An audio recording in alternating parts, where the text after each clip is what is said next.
first morning back, so I'm just getting everything ready to head out to practice. What were you doing in Hawaii? Like vacation or vacation with a bit of training? We're in camp, man. No vacation right now. Even though it feels like that. No, I split half my time. Usually half my training camps over at Hawaii Elite MMA with the boys over there and Tyson Nam, who I bring out to every fight.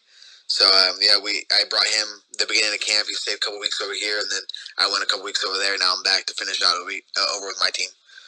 Do you ever work with like Max and them, or is that a different camp? So we do go and do some like no gi with them. So we'll cross train, some of the boys do, but I haven't got to work with him. I saw him just last Monday, but I actually got to roll with Yancey on Monday, which is really cool. He's a really nice guy. But for the most part, I'm over there for the smaller bodies. Martin Day, Ian De La Cuesta, Ryan De La Cruz, Tyson Nam. Yeah, it was good to see Nam get into the UFC. That was it's long overdue for him. Oh man, he actually, I was an amateur. I think I was 9-0 as an amateur at the time, and he had just knocked out Dantes, and they brought me in to spar with him, and I ended up moving to Portland and joining his team and everything, and that's how we got started. As we became main training partners and close buddies. So once he moved back home to Hawaii, then I was like, oh, we got to keep this thing going. So it was really cool to, he's been successful in Russia, and it was really cool to see him finally get a shot. Well, I obviously just want to touch on the Faber fight quickly. That was obviously a massive fight. You got caught early. Is that basically it? You just got caught, and that was what went wrong in that fight? Well, I mean, there's definitely reasons why I got caught, but yeah, I mean, I think I did. I did get caught early. I think I was a little too excited in there. I was extremely confident going into that fight. I feel great. I still feel great. But yeah, it was. I kind of just chalked up to a learning experience. It was so much fun. It was cool to fight, a Hall of Famer in his hometown. That crowd was nuts. So yeah, I mean, I've definitely just kind of chalked it up to a learning experience. Just a little bump in the road, but I know 9 times out of 10 I beat Faber, and I'm just gonna keep doing what I do, which is just training my ass off, and I'm gonna show everybody that I belong here on December 7th when I take out the number 10 guy in the world. This Font fight kind of came out of nowhere. You're fighting a guy ranked 10, which was higher than Faber wasn't even ranked, and you lost. Normally, when you lose, you're gonna have to fight out of the ranks. Was this surprising, the 10th ranked guy? Not really, because I had called him out after I went in and put a dominant performance on the top 15 guy in Ronnie Yaya last February, and after that fight, we were trying to get someone ranked as well, and I had asked for that Rob Font fight.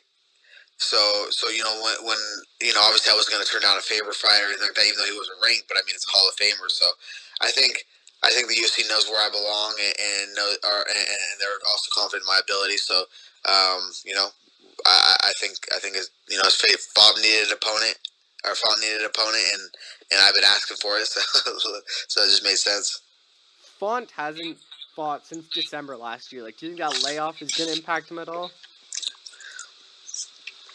It's hard to say. I mean, he was in training camps. He had a couple fights fall out, right? So not like he's been not in the gym. He's gone through training camps, basically gone through the weight cuts and everything. But it could not. I mean, I think at this point he's had so many fights. It gets easier as the more fights you have. So I'm not expecting it to have any effect on him.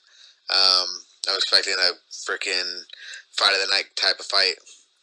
So since your last fight, there's been some more fighters rocking the mullet. So are you starting this trend or what? Yeah, you noticed that too, huh?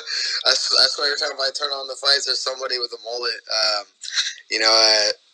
I definitely didn't start it. You got Mike Pyle, and you got Torres, and even Michael Chiesa, who's also a Washington State guy. So, I didn't start it, but I've definitely reinvented it. I have the new age mullet with a little bit of style, so people are definitely recognizing. You got to be up there for the pound for pound hair list in the UFC. Yeah, I actually I cut quite a bit off of the mullet just recently. It's still long, but it was too long. I couldn't even leave it down, and I want to leave it down for this next fight. So I took them off, and we're gonna let it flow for the fight. With Font, obviously he's a tough guy, good on the ground. Like, he's been submitted before, but he has a lot of submission wins. He has a lot of knockout power. Like, is this a fight you think wherever it goes, like, you gotta be prepared? Like, you would be surprised if Stay Stanier hits the mat? Oh yeah, Font is very well rounded. As you said, he has submissions and knockouts.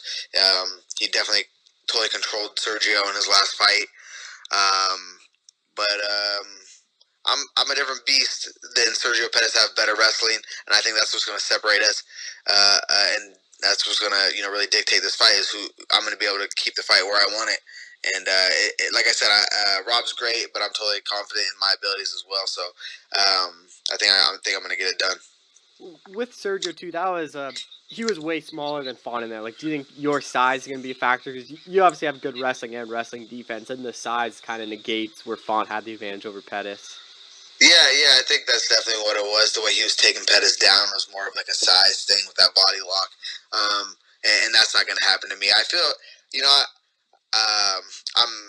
I'm a shorter guy, but I feel big for the weight class. I haven't had trouble with anybody in there ever at 135 for strength. I always say no man should weigh 135 pounds. It's not fun getting down to that weight, but we do it.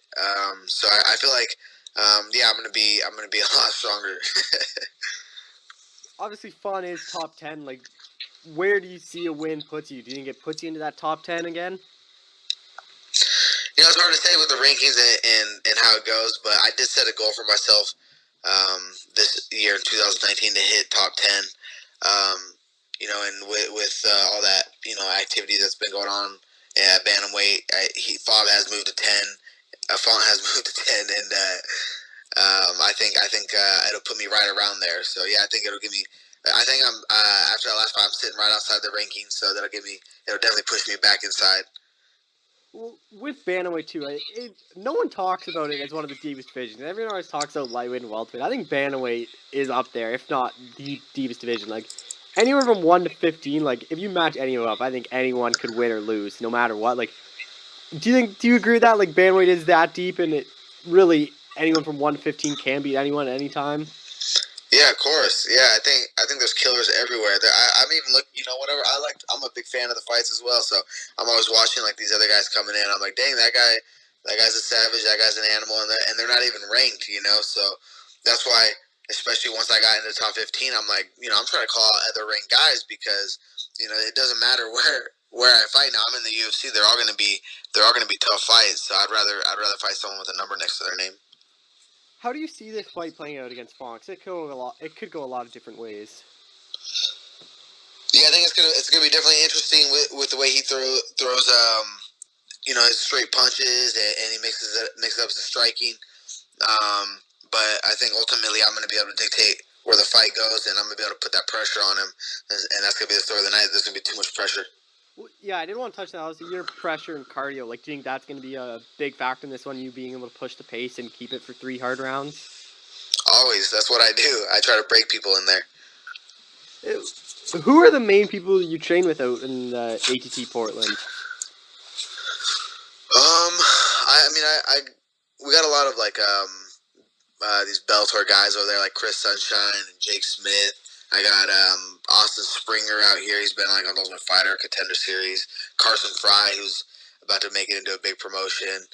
Paige Van Zant. I got a lot of up and coming guys too who aren't in the show, but